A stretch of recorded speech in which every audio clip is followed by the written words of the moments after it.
Hello friends, this is October 28th, Haley. I'm going to be kicking it back to late September, Haley, but in this video, you're going to join me for some of my favorite projects of the year, my Halloween projects. I worked really hard on these, and while they are not perfect and certainly got done much later than I expected them to, they are done. I forgot to film an intro, so this must serve.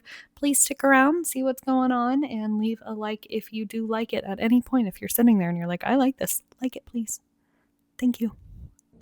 As a little preface, I have been dying to get into my Halloween crafting. I've been thinking of these projects that I'm going to work on for literally, I think like 2 months, maybe since last year. These orange nails are not staying, they're about to go away, but aren't they so on brand or on theme for what we're getting done? The first is a felt garland with pumpkins and bats. So I did get 2 sheets of this large, kind of more stiff felt for the bats. For the pumpkins, I did get 3 sheets of this orange, as well as an orange embroidery floss to help me sew them together. Then I got the brown for the stump. Is that what it's called? I think it is. And then this black one for the kind of face, if I wanted to do some jack-o'-lanterns along with my other pumpkins. So that was kind of project number 1. Shouldn't take too long, but I am going to work on some printable cutouts for these ones. So you can print a sheet and kind of get a template for how to get this done. And then I will be filming a tutorial, fingers crossed, for it. Okay, project number 2 is one I've been thinking of for a while, both for the felt and this one. This will be my first time trying anything like this.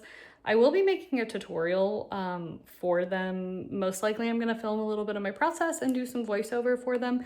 That'll probably be out for this, but what I have, this is project number 2. So we've got a little jack-o'-lantern guy. I've got 3 colors of fabric. I'm gonna start with a main color here, branch out 2, and then out 2 again for the other 2 patterns. Black for the face and this brown pattern for the stump. I'm really excited about this one.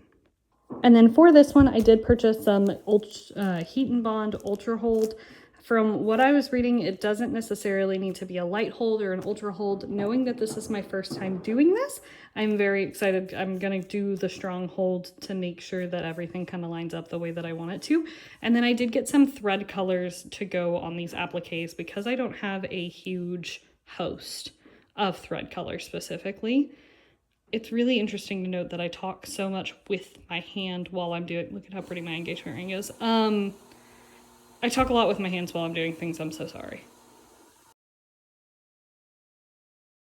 It's been a minute. I have a finished pumpkin for the pumpkin felt garland. Today's September 24th, by the way. I don't know when I filmed my intro for this, but I haven't filmed anything else because I'm crazy. I went to Michael's today though because I did not have enough black felt for all of my bats. And I got myself a new set of pom-pom makers because I have not for the life of me been able to find any of my bigger ones. I still had my teeny tiny one, but I was not doing all of that. So I am making pom-poms to go on the garland as well. I have a orange one. My thought is pumpkin, black, orange, black, bat, black, orange, black, da-da-da. Like, I just don't think that these 2 colors look super cute and Halloween-y together, but I think if I put this together, that's fine. Maybe I'll put some white in there too. Who knows? I plan to film the tutorial for this project like this Sunday, so I'm trying to get everything prepped for that, which means I need basically all but one of everything completely done. I am just gonna use like some video that I took already of me cutting out the felt pieces, because like most people know how to print something as a template and then lay it out and then cut it. So I'm not that worried about it, but I am gonna make it long enough to go back here because this will be kind of a little filming area for me, hopefully in the future for more videos. So I want something kind of cute and seasonal.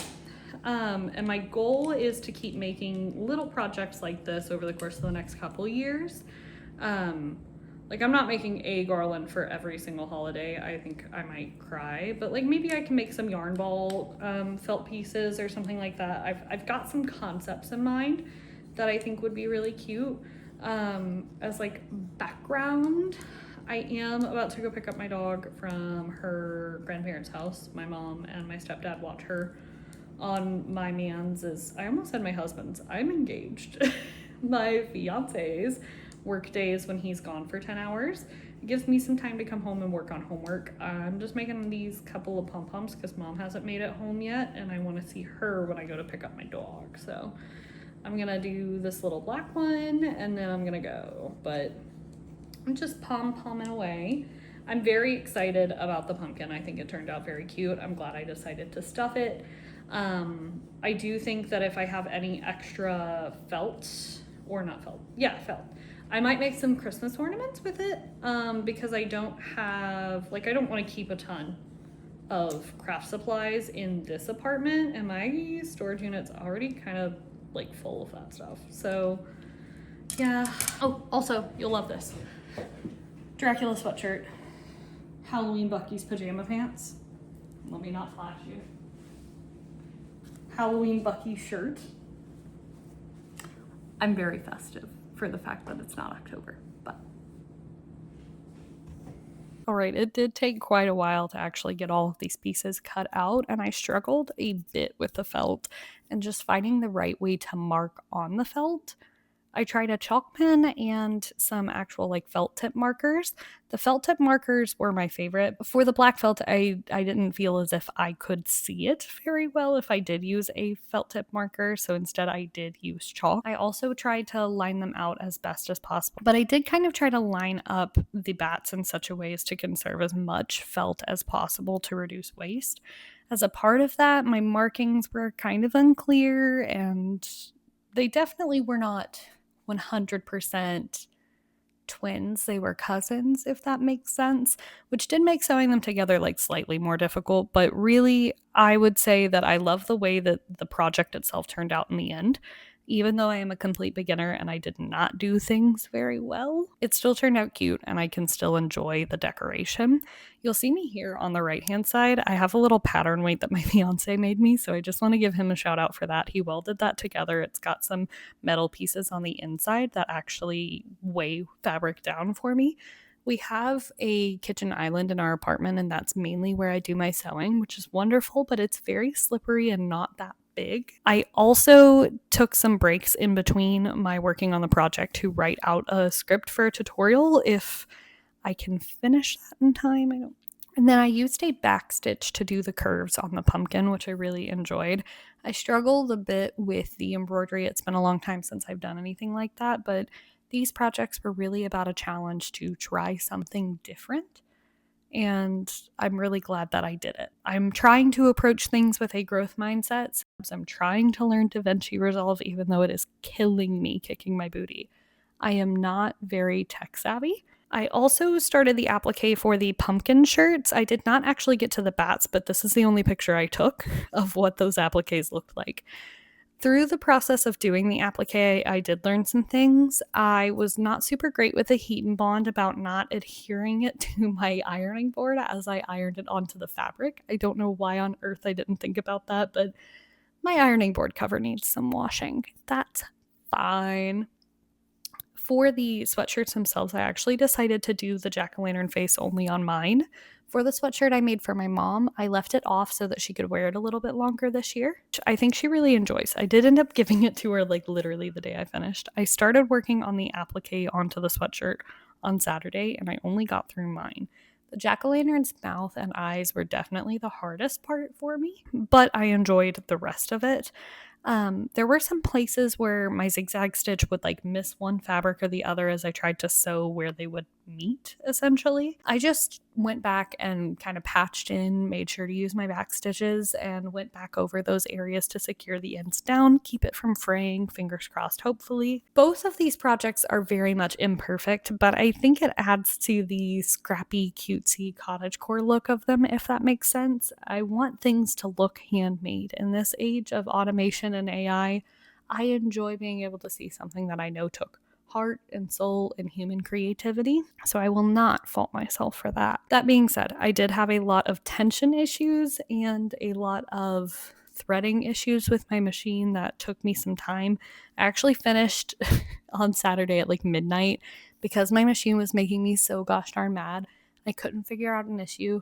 I woke up the next morning and started on the project and realized it was the stinking tension. Anyways, here are some beautiful clips that my fiance took for me of the sweatshirts themselves and kind of what they look like on my body. I especially love the way that the cropped one turned out, and I am more excited as always to have given that to someone I love than made anything for myself.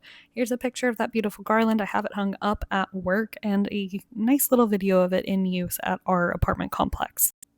Hello friends, I forgot to film an outro for this video. Thank you so much for joining me. If you've made it this far, if you don't mind to hit that subscribe button, it really helps me out. I'm really hoping to grow things a little bit more, have a little bit more fun over here. If you are interested in seeing more of what I do post more regularly on my Instagram and TikTok. I'm hoping to get a YouTube video out more often than once every 6 months. That is a hope of mine. Anyway, I do have some tutorials planned for basic crochet and knitting stitches, as well as some vlogs of my current projects, finishing my whips, making Christmas gifts, that sort of thing. So if that interests you, please subscribe. If there was something you liked or think I could change about this video, you can leave some constructive criticism or praise in the comments, please. This is something that I do for fun, and I'm excited to learn more things. I am not very tech savvy, so if you have any pointers, I'm happy to hear them out. Thank you so much, and have a great day. Happy Halloween!